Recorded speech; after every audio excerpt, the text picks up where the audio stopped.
Welcome to Sethu Chitra kitchen. நான் நிப்பட்டு பண்ணியிருக்கேன்.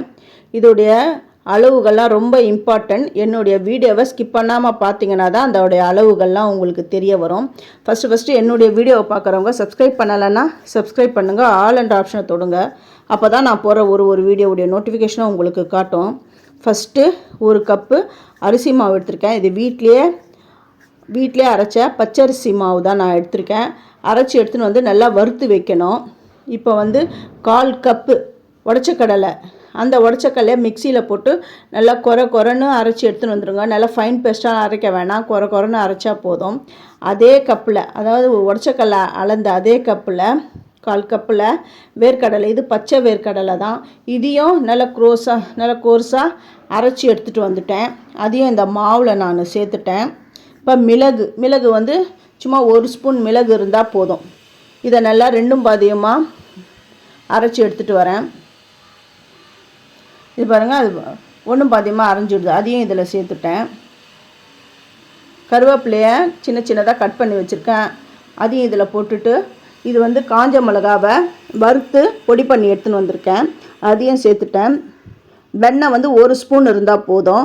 நான் ஊற வச்ச 1 ஸ்பூன் கடலைப்பருப்பை ஊற வச்சு இதில் நான் சேர்த்துட்டேன். இப்போ தேவையான அளவு உப்பு, இப்போ தண்ணி, இதுக்கு தேவையான அளவு தண்ணி விட்டு நல்லா பிசைஞ்சிக்கணும். அதுக்கு முன்னாடி நம்ம போட்டுக்கிற இன்க்ரீடியன்ட்ஸ்லாம் இந்த மாவில் கலந்து வரணும். அது வரையும் நல்லா இது எல்லாம் பெசரி விட்டுட்டு தண்ணியை தெளித்து பிசைஞ்சு விட்டுக்கோங்க. இதுக்கு வந்து சில பேர் எள்ளு சேர்ப்பாங்க. வேணுன்றவங்க எள்ளு, பூண்டு தட்டி போடலாம், ஜீரகம் கொஞ்சம் சேர்த்து போடலாம். எனக்கு என்ன தேவையோ அது போட்டு நான் பிசைஞ்சு செய்ய போகிறேன். இது எல்லாமே நல்லா சப்பாத்தி மாவு பதம் வர அளவுக்கு நான் கொஞ்சம் பிசைஞ்சு எடுத்துகிட்டு வந்துடுறேன். கொஞ்சம் திக்காகவே இருக்கணும், ரொம்ப தண்ணிலாம் விட்டுடாதீங்க. இந்த அளவுக்கு பிசைஞ்சால் போதும். கொஞ்சம் சாஃப்டாக இருக்கணும். எந்த அளவுனா இப்போ காட்டுறேன் பாருங்கள். அதை மாவு அதை பாருங்கள், இந்த அளவுக்கு சாஃப்ட்னஸ் இருந்தால் போதும். இப்போ நான் கடாயில் எண்ணெய் வச்சுட்டு தான் வந்திருக்கேன். இப்போ ஒரு மைக்கா கவரில் வந்து எண்ணெய் விட்டுட்டு அது ஃபுல்லாக ஸ்ப்ரெட் பண்ணணும். அப்புறமா இப்போ இது திரட்டுற அந்த குழல்லையும் எண்ணெயை அப்ளை பண்ணிக்கோங்க. ஏன்னா அப்போ தான் அந்த மாவு ஒட்டாமல் இருக்கும். இந்த கட்டையில் மாவு ஒட்டாமல் இருக்கிறதுக்கு தான் எண்ணெயை தடவி விட்டுருக்கேன். நல்லா இதை தேய்ச்சி விடணும். இது எந்த அளவுக்கு கனமாக இருக்கணும் அப்படிங்கிறதையும் நான் உங்களுக்கு காட்டுறேன். இது எல்லாம் ஃபஸ்ட்டு நல்லா தேய்ச்சி எடுத்துடுறேன்.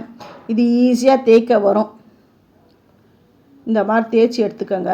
நீங்கள் ஒன்றா தட்டை வந்து தட்டிக்கிட்டே இருந்தீங்கன்னு வச்சுக்கோங்களேன், அப்புறமா அது வந்து ரொம்ப நேரம் ஆகிடும்.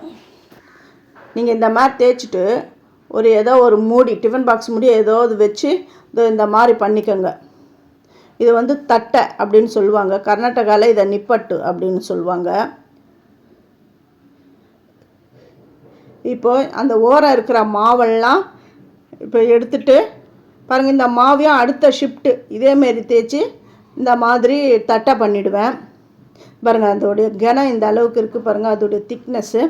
இப்போ எண்ணெய் வச்சுருக்கேன் இல்லையா, எண்ணெய் மீடியமில் தான் வச்சுருக்கேன். எண்ணெய் காஞ்சிடுதான்னு ஒரு துளி மாவு போட்டு பார்க்குறேன். எண்ணெய் நல்லா காஞ்சிடுது. இப்போது இதில் அந்த தட்டையெல்லாம் நான் இதில் சேர்த்துடுறேன். இது எப்படி போடணுன்னா, ஃபஸ்ட்டு ஒன்று போடுங்க, போட்டு வெந்து மேலே வந்த உடனே அடுத்தது சேருங்க. அந்த அடுத்ததான் வெந்து மேலே வந்த உடனே இன்னொன்று அப்படி சேர்க்கணும். நான் வந்து சின்ன கடாய் வச்சுன்னு இருக்கிறதுனால நான் மூணாக போட்டு நான் பொரிச்சு எடுக்கிறேன். நீங்கள் பெரிய கடாய் வச்சிங்கன்னா அதுக்கேற்ற மாதிரி இந்த தட்டைகளை போட்டு பொரித்து எடுத்துக்கோங்க. நல்லா கிறிஸ்பியாக சூப்பராக இருக்கும் இந்த தட்டை. இந்த பபுள்ஸ்லாம் நல்லா போயிடுது பாருங்கள், அடங்கிடுது. நான் திருப்பி போட்டு எடுத்துட்டேன். பபுள்ஸ்லாம் நல்லா அடங்கிடுது. இப்போ இதை எடுத்துகிட்டு இன்னொரு பேட்சும் நான் உங்களுக்கு போட்டு காட்டுறேன். ஒரு சிலருக்கு வந்து பிரிஞ்சு போயிடும். அந்த மாவு கொஞ்சம் சரியாக நீங்கள் வந்து அந்த கன்சிஸ்டன்சி வரலன்னு வச்சுக்கோங்களேன். அதை பிரிஞ்சு போகும்போது நீங்கள் ஒரு கைப்பிடி மைதா கூட ஆட் பண்ணிக்கோங்க. ஆட் பண்ணிவிட்டு அப்படி செய்யுங்க.